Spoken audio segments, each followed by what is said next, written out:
Hi everyone, it's Jack back with another video. Today I'm going to be talking about ASML, the manufacturer of semiconductor manufacturing equipment, particularly the extreme ultraviolet lithography systems which they have pretty much complete monopoly over. The stock has not had a fantastic year, down 33% year to date, so that's worse than the overall market. The S&P is down 20-something percent, low 20-something percent. Recently came out with its earnings report, which is a lot better than has been expected, and it's caught some news recently with a big investor decided to open a short position in this company. It came down a lot from its 52-week high of nearly $900, $532 now. I myself opened up a position in this company at once around 600 and another near those 52-week lows. And I want to discuss how this company is doing right now, do a DCF analysis, look at the most recent earnings report, and decide what I think is this company is a buy, sell, or a hold over the next 5 to 10 years. The investor that announced last month that they are short ASML is Ray Dalio of Bridgewater Associates, one of the most famous investors in the world, fantastic compounder of wealth over the longer term, healthy billionaire, and his company is one of the biggest hedge fund companies in the world, if not the biggest right now, depending on where the market is. And it's shorting many European stocks, wagering more than $5.7 billion against them because they perceive a decline in value, and the largest of those is a $1 billion position against ASML. Now, of course, big investor shorts are not the be-all and end-all. It's never good news when a company that you like or that is on your watch list is being shorted by one of the greatest investors of all time. However, what really matters is the cold hard facts, and that they were provided in the form of the most recent earnings report. And the earnings were strong. Net sales of €5.4 billion, net system sales of €4.1 billion, and install management-based sales of €1.3 billion, up from €4.5 billion last year. A decent return, not incredible growth by any means, but a decent consistent return quarter over quarter, or year over year, sorry. Gross margin of 49.1%, slightly reduced over, typically these numbers are in the 50% range. Operating margin of 30.4%, which is still strong. Net income as a percentage of net sales, 26%, pretty good, and earnings per share of €3.54. These impressive Q2 revenue numbers have helped claw back the year-to-date numbers because Q1 was not so impressive and saw a decent decline in the stock amid, again, a wider macroeconomic uncertainty and really tough supply chain constraints, considering especially the extreme ultraviolet lithography machines require thousands of components from many different companies all around the world. This is a difficult logistical feat to pull off in the current environment, but they have around €9 billion in sales right now. They typically do better in the second half of the year. So they're expecting the net sales for the year to be by around 10%, which is less than what you would expect and what they gave in guidance earlier on in the year or at the start of the year. But the macroeconomic environment is changing very quickly. These decent returns are expected to continue in Q3 and for the rest of the year. Net sales between €5.1 billion and €5.4 billion for Q3, around a 49 to 50% gross margin, which again is reduced from their averages, which is typically above 50. But this is to be expected with increased costs due to supply chain constraints and the like. R&D costs are going to stay high at €810 million, which is something that I really like to see for a company like this that is founded in excellent innovation. For the full year, they expect supply chain constraints to drive faster shipments, expecting 2022 sales growth around 10%, which is in line with where we're going right now, and gross margin between 49 and 50%. So they're going to maintain where they are now, not get any worse, which I'd be absolutely fine with. 50% gross margin, while it's not as good as 52%, is still very strong, and estimated tax rate of between 15 and 16%. Every quarter, management gives these key messages for investors, and they offer an excellent insight into how the company is projecting life going forward for the next 3 to 4, 5 years, where investors should be looking, particularly in this annual revenue target of 2025 of between €24 billion and €30 billion, with gross margin around 54 to 56%. And they still believe they have the opportunity to reach this, and they believe this is a realistic target, which is absolutely excellent. They see significant growth opportunities beyond this, and they expect the systems and install-based management to provide an annual revenue growth rate around 11% for the whole of 2020 to 2030, which will be an absolutely excellent result for this company. This is a company that is gaining real size and scale at the minute. If they can continue to do this at excellent gross margins, this will be an excellent company to invest in my opinion.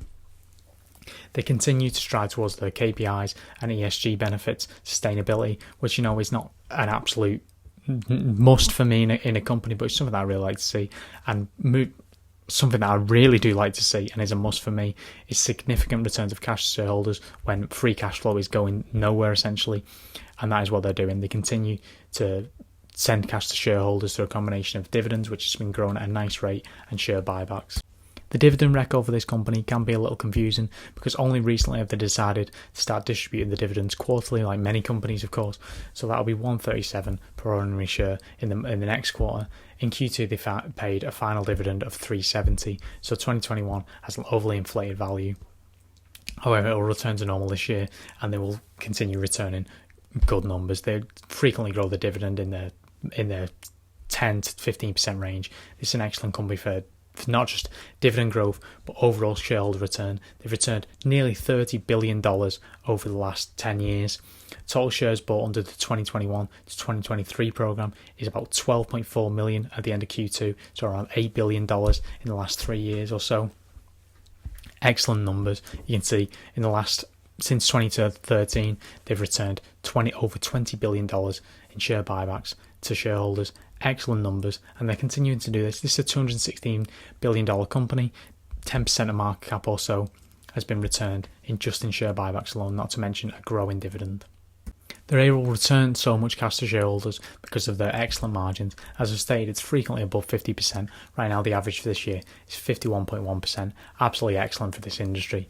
Strong for ASML's history because this has continually gone up over time as the monopoly is great, and particularly with the advent of extreme ultraviolet lithography. However, this is not where it needs to be. They're predicting 54 to 56% over the next 5 years, and this is really where it needs to be getting back to. It's been reduced recently because of supply chain constraints. However, I see it getting back to this over the longer term, and once they're consistently performing, this is going to be an even more free cash flow positive business. Operating margin 32%, very, very strong. Net margin 28%, very, very strong, particularly for a manufacturing company. These numbers are ridiculous and really speaks to how strong of a monopoly and a market grip ASML has.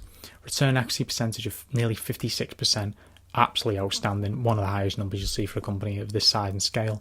Return on asset percentage of nearly 18%, very, very high, particularly how asset heavy this company is. You can imagine the size of the manufacturing facilities, the number of parts they have, the amount of inventory. This is a very high number. And return on invested capital number of 22%. While this isn't a fantastic number for ASML's history because it's been growing like gangbusters for a long time, this is a decent number nevertheless, and many, many companies will be absolutely dying to have a number like this. So I'm quite happy if they continue this over the next 10 years or so. This will be a fantastic number for this company. On a balance sheet side, the cash, they never really hold that much cash on the balance sheet because they consistently return it to shareholders or reinvest it in the company. Cash debt of 1, absolutely no concern for me. Their debt is very, very low, and they frequently return cash to shareholders, and they're an excellent free cash flow generative business, so I have no concerns here. Interest coverage of 126, meaning this year's EBIT could pay over 126 years of interest, so it's absolutely no concern on a debt front here. An Altman score of 6.59. This means it's safe from financial distress. This could be much higher in my opinion if they just waited a year of not returning cash to shareholders, but who wants that? I think this is an absolutely excellent business from both a profitability and a balance sheet point of view. I think it's only going to get stronger in the near future. From a basic valuation metric point of view, 38 PE and a forward PE of 35, neither particularly cheap, far above the S&P 500 averages. Of course, one may argue that a company with 50% gross margin, growing sales at 20% a year or so, definitely deserves this sort of premium, especially with the monopoly. I would argue that I've, of course, invested in this company at one point or another. However, this is objectively expensive. A PEG ratio of 1.44 is again objectively not a bargain by any means. It's a very good price to pick up ASML at this. It's some of the lowest it's ever been. I would call a bargain number 1. 1 to 2 is investable, but definitely not cheap. Anything above that is kind of expensive. And 1.44 is kind of in that region of buyable, but not cheap. Price free cash flow of 23. I look at golden number of under 20 is a nice price to pay. So this is just about there, not really. 23 is inexpensive, but definitely not cheap. A different story is told for this company completely when you do a discounted cash flow analysis. Now, I'm using a 12% growth rate over the next 10 years. This is what I'm predicting. Of course, you can make your own predictions based on how you think this company is going to do, or financial expectations and what the company is giving you. this is my opinion, and I think this is a relatively conservative and fair valuation. Over the next 10 years, they're predicting internal expectations are to grow a revenue at 11% from 2020 to 2030. I believe they can do this happily. Using a reverse DCF calculation, this company requires around 11% free cash flow growth to give it a fair value. I'm using 12% because that's what I think it can do. Over the last 10 years, it's averaged 22.6% compound annual growth rate, free cash flow rate. Absolutely excellent numbers. And revenue, they've done a 14.4% compound annual growth rate over the last 10 years. I think 12% is a fair number based off both these. I think revenue will continue to track in line with free cash flow, or free cash flow will continue to track in line with revenue. I think they can continue this 12 to 15% as they've been doing over the last 10 years over the longer term, due to the broad tailwinds in the macroeconomic environment for this type of company. The semiconductor industry continues to grow and the movement towards a more digital economy. So I think using a 12% free cash flow growth rate, 4% terminal stage growth rate, and 9% discount rate, this gives a fair valuation of $558 versus today's stock price of $535. Now, I don't think there's any real need to quibble over $20 on a nearly $600 stock. This is roughly fair value in my opinion. I think it's perfectly fine to pay fair valuation for a company that is a wonderful business. As of course, Warren Buffett says, it's better to buy a wonderful business at a fair price than a fair business at a wonderful price. This is a business that I really admire. I admire how they operate, and I love the industry that they're in, and I love the monopoly and the hold that they have on it, and I love how they operate. I'll continue to invest in this business. I'll continue to dollar cost average at these prices, and it's particularly below if they go any further. If Ray Dalio shorting this company and that makes it fall down in the near future, then I'll be a happy investor investing in this company because I plan to hold it for a very long time, providing it continues to return as it does.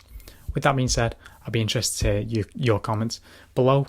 See what you think of this company. See if you think it's an absolute pig of an investment. See if you think it's completely undervalued right now. Whatever you want to think, tell me in the comments below. Like and subscribe if you're enjoying the videos. I'll see you again next time.